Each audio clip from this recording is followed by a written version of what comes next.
আসসালামু আলাইকুম প্রিয় শিক্ষার্থীবৃন্দ। আজকের অনলাইন ক্লাসে তোমাদেরকে স্বাগতম। আশা করি তোমরা তোমাদের পরিবার পরিজন নিয়ে ভালো আছো, সুস্থ আছো। আজকে তোমাদের সাথে আমার প্রথম ক্লাস, সেই জন্য তোমাদের সাথে আমার পরিচয় পর্বটা সেরে নিচ্ছি। আমি আয়েশা আক্তার, প্রভাষক, পরিসংখ্যান বিভাগ, ঢাকা কলেজ, ঢাকা। আমি সম্প্রতি সিলেট সরকারি এমসি কলেজ থেকে বদলি হয়ে এখানে এসেছি। কোভিড-19 এর কারণে কলেজ বন্ধ থাকায় তোমাদের সাথে আমার সরাসরি পরিচয় হয়নি। সেজন্য আজকে তোমাদের সাথে আমি প্রথমে আমার পরিচয়টা সেরে নিলাম। যাই হোক, মূল আলোচনায় ফিরে আসি। ঢাকা কলেজের অনলাইন ক্লাসে তোমাদেরকে স্বাগতম। তোমাদের সবাইকে আমি স্বাস্থ্যবিধি মেনে চলার আহ্বান জানাচ্ছি। আমি আয়েশা আক্তার, প্রভাষক, ঢাকা কলেজ, ঢাকা। তো আজকের সাবজেক্ট হচ্ছে আমাদের অপারেশনাল রিসার্চ অ্যান্ড মেথোডোলজি। তো এটা আমার প্রথম লেকচার। আচ্ছা, অপারেশনস রিসার্চ এই কোর্সটি শুরু করার পূর্বে আমাদের যেটি জানতে হবে এটা হচ্ছে এটার হিস্ট্রি সম্পর্কে, হ্যাঁ, এটার ইন্ট্রোডাকশন সম্পর্কে জানতে হবে। তাহলে অপারেশনস রিসার্চের হিস্ট্রি সম্পর্কে বলতে গেলে প্রথমে বলতে হয় যে অপারেশন রিসার্চ এই যে ওয়ার্ডটি, এটি সাধারণত দ্বিতীয় বিশ্বযুদ্ধের পর বেশি পরিচিতি লাভ করে। তাহলে কি এর আগে অপারেশনস রিসার্চের কোনো ধরনের অস্তিত্ব ছিল না? হ্যাঁ, ছিল। ওয়ার্ল্ড ওয়ার 2 এর পূর্বে যখন ইন্ডাস্ট্রিয়াল রেভলিউশন হয় তখন দেখা যায় মানুষের ডিমান্ড অনেক বেড়ে গিয়েছিল, ঠিক আছে? ডিমান্ড, লিভিং স্ট্যান্ডার্ড বেড়ে যায়, মানুষের মধ্যে কম্পিটিশন বেড়ে যায়, ঠিক আছে? তো এইসব ক্ষেত্রে, হ্যাঁ, তখন দেখা যায় যে আমরা সাধারণত আমাদের যে টাস্ক সেটাকে অপটিমাইজ করার চিন্তা মানুষের মধ্যে আসে, অপারেশনসকে অপটিমাইজ করার চিন্তা আসে, হ্যাঁ। আমরা আমাদের কস্টকে মিনিমাইজ করতে চাই, আমাদের যে প্রফিট আছে সেটাকে ম্যাক্সিমাইজ করতে চাই। সুতরাং দেখা যায় যে অপারেশনস রিসার্চ ওয়ার্ল্ড ওয়ার 2 এর পূর্ব ছিল, বাট এই যে অপারেশনস রিসার্চ এই নামটি, এটা সাধারণত ওয়ার্ল্ড ওয়ার 2 এর পর বেশি জনপ্রিয়তা অর্জন করে। আচ্ছা, তো অপারেশনস রিসার্চ আমরা যখন এটা সম্পর্কে জানতে যাই, তখন প্রথম যে শব্দটি আমাদের মাথায় আসে বা আমরা দেখি সেটা হচ্ছে অপটিমাইজেশন। হ্যাঁ, তো অপটিমাইজেশন, আর it had its early roots in world war 2, হ্যাঁ, and is flourishing in business and industry with the aid of computer. এখন অনেকেই প্রশ্ন করে যে অপারেশন রিসার্চ আর্ট নাকি সায়েন্স? তো আমি বলবো যে it is mixed of both.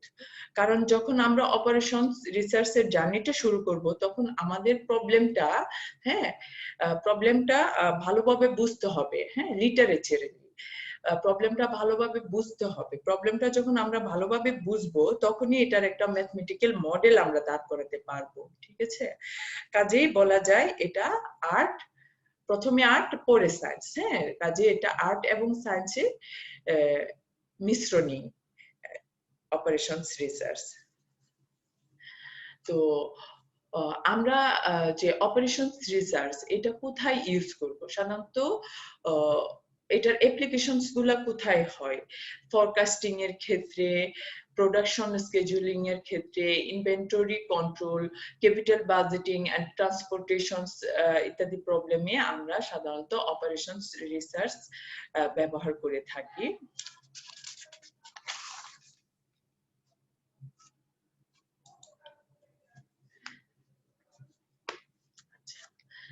তো what is the characteristics of operations research?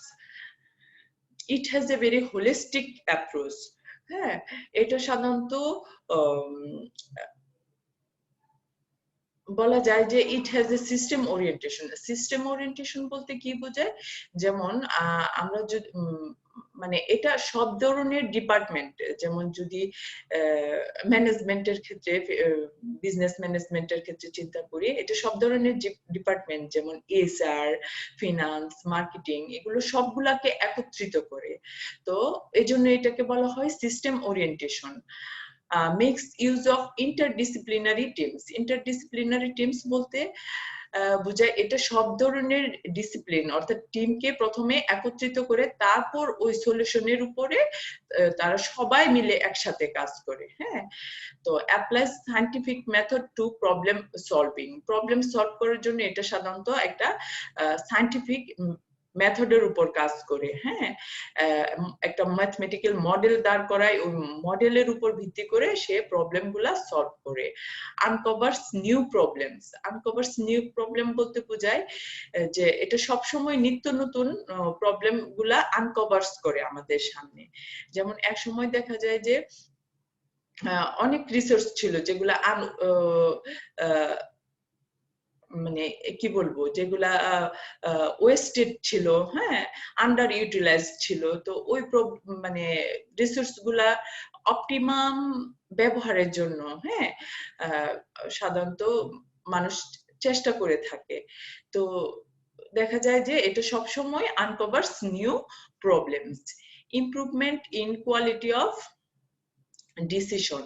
এটা সব সময় আমাদের কোয়ালিটি অফ ডিসিশনকে ইমপ্রুভ করে। কারণ এটা যেহেতু আমাদের একটা নিউমেরিক্যাল ব্যাকগ্রাউন্ড আছে, ঠিক আছে, কাজে আমাদের যে আমরা এর মাধ্যমে যে ডিসিশন মেক করব এটা সব সময় ভালো হবে, ঠিক আছে। তো আর এটা ইউজ অফ কম্পিউটার, মানে এক্ষেত্রে দেখা যায় অপারেশনস রিসার্চে আমরা পুরোপুরি কম্পিউটার উপর নির্ভরশীল, কম্পিউটার মাধ্যমে করি, কাজে আমাদের এটা খুব দক্ষভাবে সম্পন্ন হয়। আর এটা সবসময় আমাদেরকে একটা কি দেয়, কোয়ান্টিটেটিভ সলিউশন দেয়। তো এই হচ্ছে আমাদের ক্যারেক্টারিস্টিক অফ অপারেশন রিসার্চ।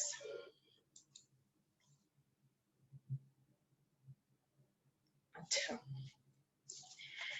এখন আসি ডেফিনেশন অফ অপারেশনস রিসার্চ। আচ্ছা, হোয়াট ইজ OR অর্থাৎ অপারেশনস রিসার্চ। আচ্ছা, প্রথমত আমি একটা উদাহরণের সাহায্যে তোমাদের সাথে এটা আলোচনা করি।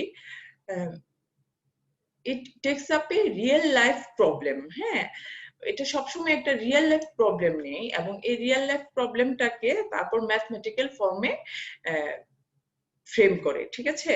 যেমন কি উদাহরণস্বরূপ আমার কাছে 100 টাকা আছে, এখন এই টাকাটা নিয়ে আমি একটা মেলায় যেতে চাই এবং এটার ম্যাক্সিমাম ইউজ চাই। তাহলে আমি কি করব, প্রথমেই দেখব আমার কি কি অল্টারনেটিভস আছে, অর্থাৎ যেমন আমি এই 100 টাকা দিয়ে কি কি খেতে পারি, অথবা কোন ধরনের রাইড এনজয় করতে পারি। তারপর আমি দেখব what maximum I can use from this 100 টাকা, অর্থাৎ এই 100 টাকার থেকে আমি কিভাবে এই 100 টাকাকে ম্যাক্সিমাম ইউজ করতে পারবো 100 টাকার। যেমন উদাহরণস্বরূপ যদি আমি একটা রাইডে চড়ি, তাহলে আমার দরকার 10 টাকা। হ্যাঁ, যেমন যদি একটা পপকর্ন খেতে চাই তাহলে আমার 30 টাকা লাগবে, বা চটপটি খেতে চাইলে আমার লাগবে 30 টাকা। কাজেই দেখা যায় আমার কাছে লিস্ট থাকবে এবং আমি চেষ্টা করব আমার এনজয়মেন্টের জন্য যে 100 টাকা আছে সেটা সবসময় অপটিমাইজ ইউজের, ঠিক আছে। সুতরাং এটাই সাধারণত আমাদের অপারেশনস রিসার্চের কাজ। কাজেই দেখা যায় এটা আমার সবসময় একটা রিয়েল লাইফ প্রবলেমটাকে নেয় এবং এটাকে ম্যাথমেটিক্যালি সমাধান করে, ঠিক আছে। যেমন আরো উদাহরণ হতে পারে, যেমন managing budget for your kitchen, organization etcetera. সুতরাং দেখা যায় যে এটা সবসময় আমাদের সাবজেক্টিভ একটা প্রবলেম পিক করে এবং এটা থেকে একটা ম্যাথমেটিক্যাল প্রবলেম বিল্ড আপ করে, ঠিক আছে। এই হচ্ছে আমাদের অপারেশনস রিসার্চ। অর্থাৎ কি, Operations research is a systematic and analytical approach to decision making and problem solving, which consists of the art of mathematical modeling of complex situation. একটা complex situation টাকে mathematical মডেলের মাধ্যমে প্রকাশ করে the science of development of solutions technique used to solve these models. এই মডেলগুলোকে সমাধানের জন্য সে সব সময় একটা কি সলিউশন টেকনিক ডেভেলপ করে। তাহলে দেখা যাচ্ছে কি it deals the problems to determining optimal allocation of limited resources to meet given objectives. হ্যাঁ, আমাদের একটা given objectives পাওয়ার জন্য আমাদের যে লিমিটেড রিসোর্সেস আছে সেগুলা সব সময় অপটিমাল allocation করার চেষ্টা করে। হ্যাঁ, that is with situation where a number of available resources such as man, materials, machines are to be combined to yield one or more products, maximizing profits or minimizing production cost. আচ্ছা, তো এই ধরনের problem কে সাধারণত বলা হয় programming problems. হ্যাঁ, তো programming problems কে আমরা ক্লাসিফাইড করতে পারি লিনিয়ার প্রোগ্রামিং প্রবলেমস অথবা নন লিনিয়ার প্রোগ্রামিং প্রবলেমস। তো লিনিয়ার প্রোগ্রামিং প্রবলেমস কখন বলবো? যখন আমাদের যে প্রবলেমস এর যে ভেরিয়েবলস গুলো আছে এই ভেরিয়েবলস গুলোর মধ্যে একটা লিনিয়ার রিলেশনশিপ থাকবে ভেরিয়েবলস গুলোর মধ্যে। আর যদি ভেরিয়েবলস গুলোর মধ্যে লিনিয়ার রিলেশনশিপস না থাকে তখন এটাকে বলা হয় নন লিনিয়ার প্রোগ্রামিং প্রবলেমস। হ্যাঁ, আচ্ছা, এখন আসো লিনিয়ার প্রোগ্রামিং প্রবলেমসে। হ্যাঁ, প্রবলেমসে আলোচনার শুরুতেই আমরা লিনিয়ার প্রবলেমসটা কি এটা সম্পর্কে একটু আইডিয়া নিয়ে নিই। লিনিয়ার প্রবলেমস একটা প্রবলেমকে তখনই লিনিয়ার প্রবলেমস বলা হবে যখন এটার এই চার ধরনের বৈশিষ্ট্য থাকবে। হ্যাঁ, ক্যারেক্টারিস্টিক্স, যেমন linearity, additivity, divisibility, constant over time. তো আসো লিনিয়ারিটি বলতে আমরা কি বুঝি? লিনিয়ারিটি বলতে বোঝায় যে আমাদের যে ভেরিয়েবলস গুলো আছে ভেরিয়েবলস রিলেশন হবে উইল বি লিনিয়ার। হ্যাঁ, যেমন আমি একটা উদাহরণ দেই, ধরো আমি যদি একটা কলম কিনতে চাই তাহলে আমার দরকার 10 টাকা। দুইটা কলম কিনতে চাইলে আমার লাগবে কত? 20 টাকা। তিনটা কলম কিনতে চাইলে আমার লাগবে 30 টাকা। তাহলে প্রতিটা কলম কিনতে আমার লাগবে কত? 10 টাকা। হ্যাঁ, তো দেখা যায় কলমের সংখ্যা বাড়ার সাথে সাথে আমার যে দাম সেটাও বাড়তেছে। হ্যাঁ, তো এটা সবসময় আমাদেরকে একটা স্ট্রেট লাইন দেয়। ঠিক আছে, তো এটাই হচ্ছে সাধারণত লিনিয়ারিটি। তারপর আছে অ্যাডিটিভিটি। হ্যাঁ, তারপর হচ্ছে ডিভিজিবিলিটি বলতে বোঝায় যে আমাদের যে রিসোর্সেস আছে, what ever resources we have, আমরা যদি ওই রিসোর্স গুলাকে হ্যাঁ ভাগ করতে পারি তখন সেটাকে বলা হয় ডিভিজিবিলিটি। হ্যাঁ, যেমন উদাহরণ দিলে যদি একজন লোক একটা কাজ 5 দিনে করতে পারে তাহলে দুইজন লোক এই কাজটা কত দিনে করতে পারবে? 2.5 দিনে। 4 জন লোক ওই কাজটা কত দিনে করতে পারবে? 1.25 দিনের মধ্যে। ঠিক আছে, তো এরকম হয় সাধারণত প্রবলেম গুলা। এটা মুখে মুখে বলতেছি তোমাদের সাথে। আরেকটা হচ্ছে ক্যারেক্টারিস্টিক কনস্ট্যান্ট ওভার টাইম। এটা বোঝায় যে ভেরিয়েবল গুলা কনস্ট্যান্ট থাকবে ওভার টাইম। হ্যাঁ, যেমন যদি একটি কলম, ধরো এটা কি মাস? জুন মাস, জুলাই মাস। হ্যাঁ, জুলাইয়ের 1 তারিখে একটা নির্দিষ্ট ব্র্যান্ডের কলম যদি এটার দাম যদি হয় 10 টাকা, ধরো এটা জুলাইয়ের 10 তারিখেও এটার দাম 10 টাকায় থাকবে। হ্যাঁ, জুলাইয়ের 31 তারিখেও ওই কলমটার দাম 10 টাকায় থাকবে, অর্থাৎ এটা চেঞ্জ হবে না। এটাকে বলা হয় কনস্ট্যান্ট ওভার টাইম। তো এই চারটা বৈশিষ্ট্য যদি থাকে কোনো প্রবলেমসে তখন এই প্রবলেমটাকে বলা হয় লিনিয়ার প্রবলেমস। হ্যাঁ, তাহলে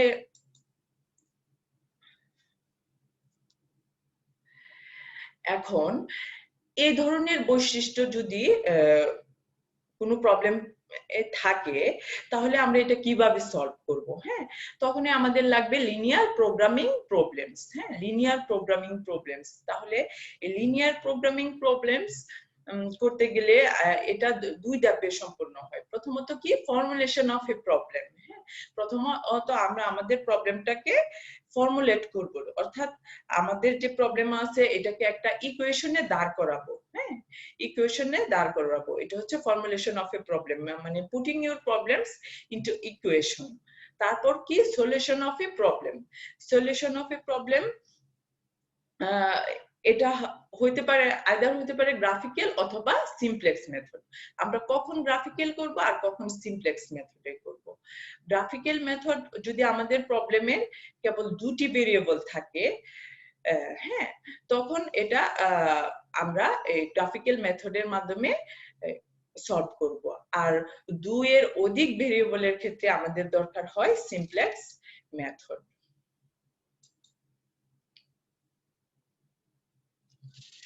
আচ্ছা, তাহলে লিনিয়ার প্রোগ্রামিং কি? Linear programming is a problem-solving approach that has been developed to help managers to make decisions. Our linear programming is a mathematical technique for determining the optimum allocation of resources and obtaining a particular objective when there are alternative uses of the resources: money, manpower, material, machine, and other facilities, etc.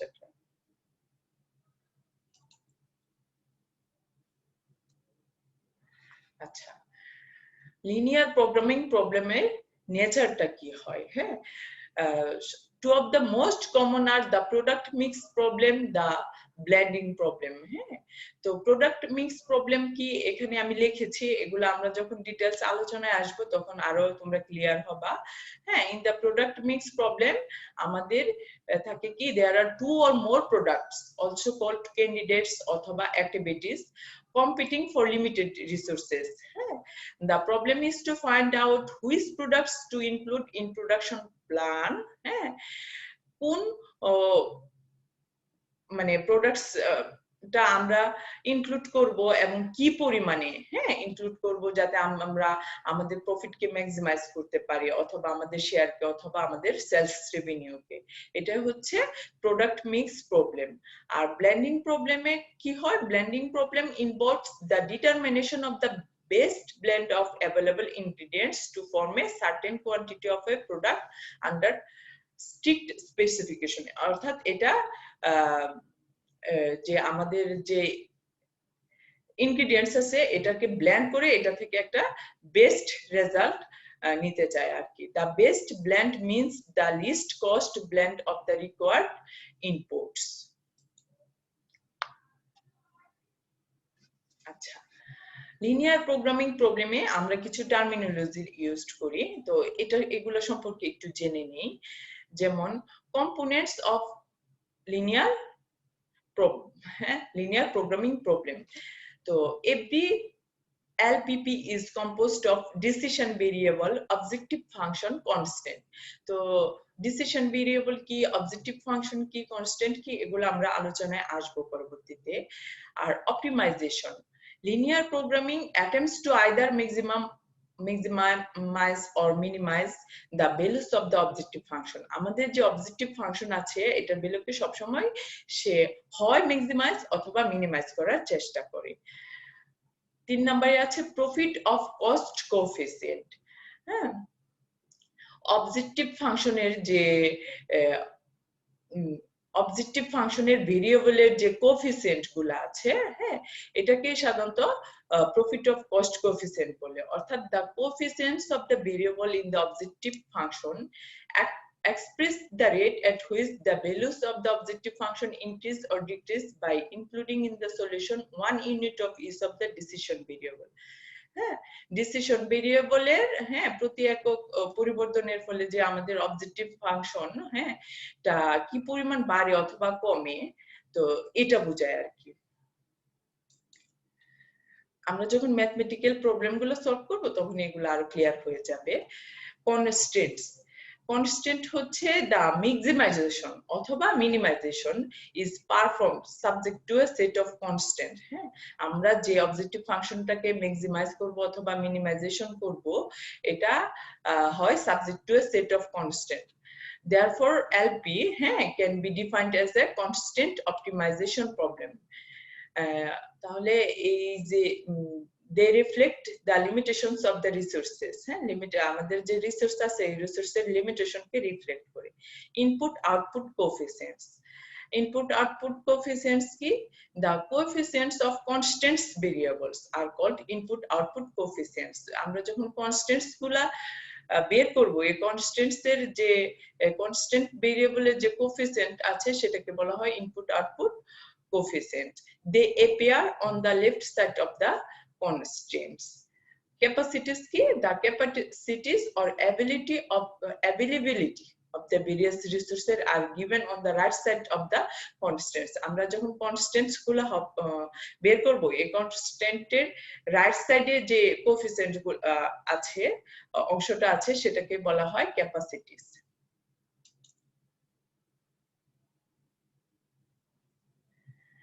আচ্ছা, formulation of LPP steps. আমরা linear programming problem করতে গেলে এই steps গুলা দরকার। প্রথমত identify decision variables, right objective function, formulate constants. তো এগুলা কিভাবে করব একটা উদাহরণের সাথে আমি এটা ক্লিয়ার করে দিচ্ছি তোমাদেরকে। আচ্ছা, এক্সাম্পল 1 প্রোডাকশন এলোকেশন প্রবলেম। হ্যাঁ, একটা প্রবলেম দিলাম আমি। আচ্ছা, প্রোডাকশন এলোকেশন প্রবলেম। তো প্রবলেমটা কি? A firm produces 3 products. একটা ফার্ম 3 ধরনের প্রোডাক্টস প্রোডিউস করে। হ্যাঁ, this products are processed on 3 different machine. আর এই 3টা মেশিনের মাধ্যমে এই প্রোডাক্টস গুলা তারা প্রোডিউস করে। The time required to manufacture 1 unit of each of 3 products and the daily capacity of the 3 machines are given in the table below। এই টেবিলের মাধ্যমে আমরা মেশিন 1 মানে এই যে প্রোডাক্টস গুলা পার ইউনিট প্রত্যেকটা মেশিন কি পরিমাণ উৎপাদন করে এবং daily capacity of the 3 machine, প্রত্যেক দিনের যে ক্যাপাসিটি এই 3টা মেশিনের এটা হচ্ছে এই টেবিলের মাধ্যমে শো করা আছে। আচ্ছা, এখন আমাদের কি দরকার? It is required to determine the daily number of units to be manufactured for each product. হ্যাঁ, তো আমাদের কি দরকার? দরকার হচ্ছে daily number of units to be manufactured for each product. হ্যাঁ, ডেইলি নাম্বার অফ ইউনিটস কি পরিমাণ ম্যানুফ্যাকচার্ড হয়, হ্যাঁ, এটা আমাদের প্রত্যেকটা প্রোডাক্টের জন্য এটা দরকার। The profit per unit for product 1, হ্যাঁ, প্রোডাক্ট 1 এর জন্য প্রফিট পার ইউনিট হচ্ছে 3, প্রোডাক্ট 2 এর জন্য 3, হ্যাঁ না 4, এবং প্রোডাক্ট 3 এর জন্য হচ্ছে 6 দেয়া আছে। আর বলা আছে যে it is assumed that all the amounts produced are consumed in the market। তাহলে এটার এলপিপি হ্যাঁ মানে এই ম্যাথমেটিক্যাল ফর্মটা কি রকম হবে? that will maximize the daily profit। হ্যাঁ, এটা আমাদের বের করতে হবে। এখন দেখো, তো এটা বের করার জন্য আমি কতগুলো স্টেপের মাধ্যমে এটা তোমাদেরকে ব্যাখ্যা করছি। আমাদের প্রথমে বের করতে হবে from the study of the situation find the কি ডিসিশন টু বি মেড। আমাদের যে কি ডিসিশন কি হবে এটা আমাদের আগে বের করতে হবে। হ্যাঁ, এই যে আমাদের যে সিচুয়েশনটা দেয়া আছে এটাতে হচ্ছে আমাদের কি decision is to decide the extents of products 1, 2 and 3 as the extents are permitted to vary। অর্থাৎ দ্য এক্সটেন্টস অর্থাৎ পরিমাণ, the amounts of products 1, products 2 এবং প্রোডাক্টস 3 কি পরিমাণ উৎপাদন করে, হ্যাঁ, এটাই হচ্ছে আমার বের করতে হবে। স্টেপ 2 তে কি করব? আমরা এই যে ভেরিয়েবল গুলা আছে এগুলাকে সিম্বলের সাহায্যে প্রকাশ করব। যেমন প্রোডাক্টস 1 কি পরিমাণ উৎপাদন করে এটাকে আমি x1 দ্বারা প্রকাশ করলাম। প্রোডাক্ট 2, হ্যাঁ, এটাকে আমি x2 দ্বারা প্রকাশ করলাম। প্রোডাক্ট 3 এর যে এক্সটেন্স আছে সেটাকে আমি এই যে x3 দ্বারা প্রকাশ করব। তো এই হচ্ছে আমার স্টেপ 2 তে করলাম। স্টেপ 3 তে গিয়ে কি করব, আমি express the feasible alternatives mathematically in terms of variable গুলার, হ্যাঁ, প্রেক্ষিতে আমাদের যে ফিজিবল ম্যাথমেটিক্যালি আমাদের ফিজিবল অল্টারনেটিভস গুলা প্রকাশ করব। অর্থাৎ কি, এই যে আমার ফিজিবল অল্টারনেটিভস গুলা কি, যে sets of x1 x2 x3, হ্যাঁ, তো এটা অবশ্যই হতে হবে greater than or equal to 0, কারণ হচ্ছে negative production has no meaning, negative production তো হতে পারে না, হ্যাঁ, ইট ইজ নট ফিজিবল। হ্যাঁ, স্টেপ 4 এ কি করব, mention the objective function quantitatively, হ্যাঁ, and express it as a linear function of variables. আমাদের যে অবজেক্টিভ ফাংশনটা থাকবে, হ্যাঁ, এটাকে আমাদের ম্যাথমেটিক্যালি কোয়ান্টিটেটিভলি প্রকাশ করতে হবে, এবং এটা অবশ্যই লিনিয়ার ফাংশন অফ ভেরিয়েবলস হতে হবে। তো আমাদের যে প্রবলেমটা দেওয়া আছে, এই প্রবলেমের মধ্যে আমাদের অবজেক্টিভ ফাংশনটা কি, আমাদের প্রফিটকে ম্যাক্সিমাইজ করা। তাহলে এখানে আমরা লিখব কি, z সমান সমান অবজেক্টিভ ফাংশন এই যে 4x1, হ্যাঁ, 4x1 যোগ 3x2 প্লাস 6x3।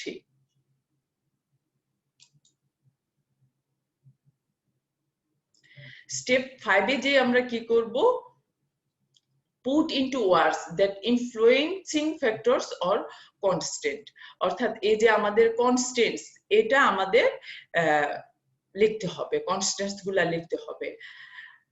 তাহলে constants are on the machines capacities and can be mathematically expressed as, এই যে আমাদের টেবিল ছিল, টেবিলের মধ্যে আমাদের ছিল কনস্ট্যান্টস গুলা, এই টেবিল থেকে আমরা এইভাবে লিখব 2x1 প্লাস 3x3, এটা হচ্ছে প্রোডাক্ট 1 এর জন্য 2x1 প্লাস 3x2 প্লাস, হ্যাঁ, এটা মেশিন এ এর জন্য, হ্যাঁ, 2x1 plus 3x2 plus 2x3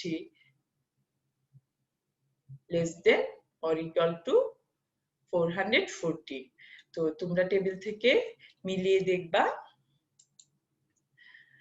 এই হচ্ছে আমার স্টেপ। আরেকটা প্রবলেম হচ্ছে প্রোডাক্ট মিক্স প্রবলেম, হ্যাঁ, এক্সাম্পল 2 তে আমি দেখাচ্ছি তোমাদের।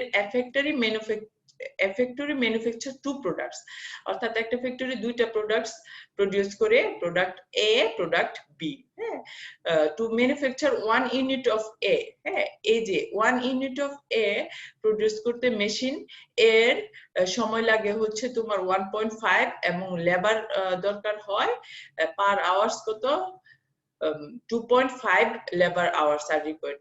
To manufacture product B, 2.5 machines hours এবং 1.5 labor hours দরকার হয়। আর মাসে কি হচ্ছে দেখা যায়, in a month 30 machines hours and 300 machines hours and 240 labor hours are available. হ্যাঁ, আমাদের মাসে কি পরিমাণ মেশিনস আওয়ার আর এবং কি পরিমাণ লেবারস আওয়ার আছে এটা দেওয়া আছে।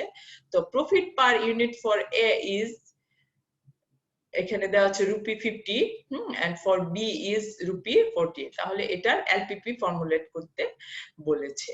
তাহলে সলিউশন আমরা কি করব, আমরা একদিকে প্রোডাক্টস নেই, আরেকদিকে রিসার্চ অথবা ইউনিট দেই। প্রোডাক্টস কি আছে, এ, বি, আর অ্যাভেলেবিলিটি কত, প্রোডাক্ট এ এর জন্য এই যে দেয়া আছে 1.5 মেশিনস আওয়ার্স, আর লেবার হচ্ছে 2.5, আর প্রোডাক্ট বি এর জন্য মেশিনস আওয়ার 2.5, লেবার আওয়ার্স 1.5, হ্যাঁ, আর হচ্ছে আমাদের প্রতি মাসে কি পরিমাণ অ্যাভেলেবল আছে মেশিনস আওয়ার আর লেবার আওয়ার্স, এটা আমরা দিয়ে নিলাম। এখন যেটা করতে হবে, আমাদের কনস্ট্যান্টস আছে কয়টা, এটা আগে বের করতে হবে। তাহলে there will be two constants, হ্যাঁ, one for machines hours availability and for labor hours availability। এখন ডিসিশনস ভেরিয়েবল মেক করতে হবে। ডিসিশনস ভেরিয়েবল কি, আমি ধরে নেই x1 হচ্ছে number of units of A manufacture per month, প্রতি মাসে কি পরিমাণ এ প্রোডাক্টস এ উৎপাদন হয়, number of units of manufacture per month, আর x2 হচ্ছে number of units of B manufacture per month. তো অবজেক্টিভ ফাংশনটা কি হবে, ম্যাক্সিমাম, যেহেতু এটা প্রফিট ম্যাক্সিমাইজ করতে বলছে, এটা হচ্ছে কত দেখো 50, এই যে আমাদের ছিল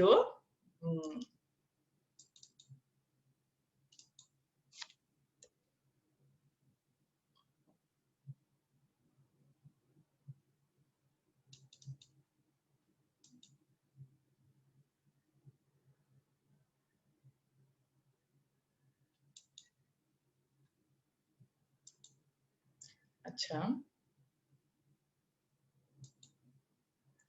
এটা তোমাদের দেখানোর জন্য আমি আবার ব্যাক করছি। এই যে প্রফিট পার ইউনিট, এই যে আমাদের যে অবজেক্টিভ ফাংশনটাকে কি লিখবো, এই যে অবজেক্টিভ ফাংশন দেখো, এই যে প্রফিট ম্যাক্সিমাইজ করতে বলছে, ঠিক আছে? তো profit per unit for A is কত, 50 রুপি।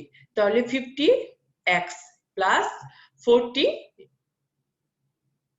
ওয়াই, হ্যাঁ ওয়াই লিখেছি না x2 লিখেছি, হ্যাঁ x2, এটাই হচ্ছে আমার অবজেক্টিভ ফাংশন জেড, ঠিক আছে? অবজেক্টিভ ফাংশন এই যে জেড। তাহলে সাবজেক্টিভ কনস্ট্যান্টসটা কি হবে ফর মেশিন আওয়ার্স এর জন্য? কি দেখো, মেশিন আওয়ার্স এর জন্য 1.5, হ্যাঁ x1 যোগ 2.5 x2। তাহলে এটা কত, লেস দেন অর ইকুয়াল, না সরি, এটা মেশিনের জন্য, ফর মেশিন যেহেতু আমাদের কনস্ট্যান্টস আছে, there will be two constants for machine and for labour. For মেশিনের জন্য কি হবে 1.5, হ্যাঁ x1 যোগ 2.5 x2 less than or equal 300 hours. আর ফর লেবার কনস্ট্যান্টস এর জন্য 2.5 x1 যোগ 1.5 x2 less than or equal 240, হ্যাঁ এই যে 200 less than or 240। আর নন নেগেটিভিটি কি, x1 x2 অবশ্যই greater than or equal to 0 হবে, হ্যাঁ কারণ প্রোডাকশন যে প্রফিট, এটা মানে আমাদের যে প্রোডাকশন, এটা নেগেটিভ হতে পারে না, নন নেগেটিভ, ঠিক আছে? তো এখন আসো আমাদের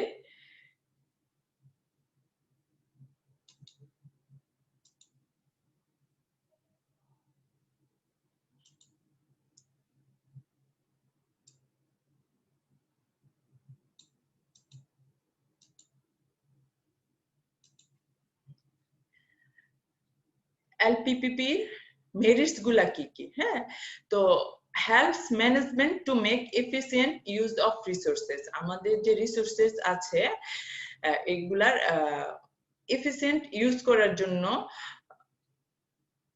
কিভাবে ইউজ করতে পারি, হ্যাঁ এটা ম্যানেজ করে।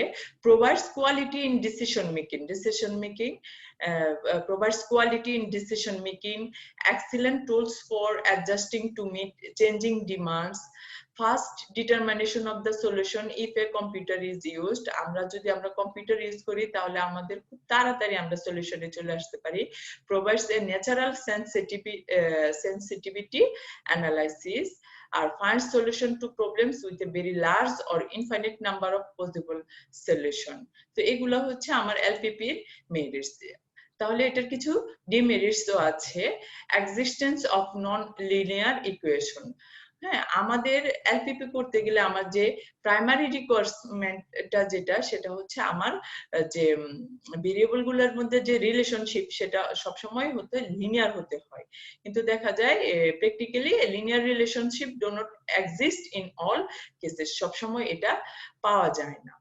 আর 2 নম্বরে হচ্ছে ইন্টারেকশন বিটুইন ভেরিয়েবলস, হ্যাঁ ভেরিয়েবল গুলার মধ্যে প্রায় সময় দেখা যায় ইন্টারেকশন চলে আসে। ইন্টারেকশন থাকলে তখন দেখা যায় এলপিপি আমাদের জন্য অতটা এফেক্টিভ হয় না। আর ফ্র্যাকশনাল ভ্যালু, হ্যাঁ in LPP fractional values are permitted for the decision variable.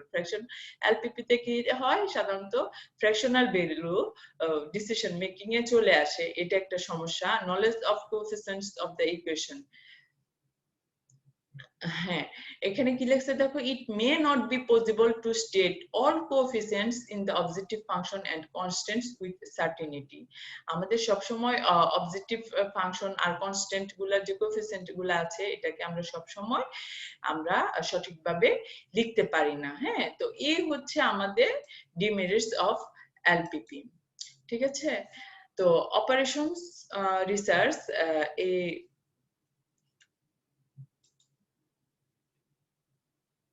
Operations, আচ্ছা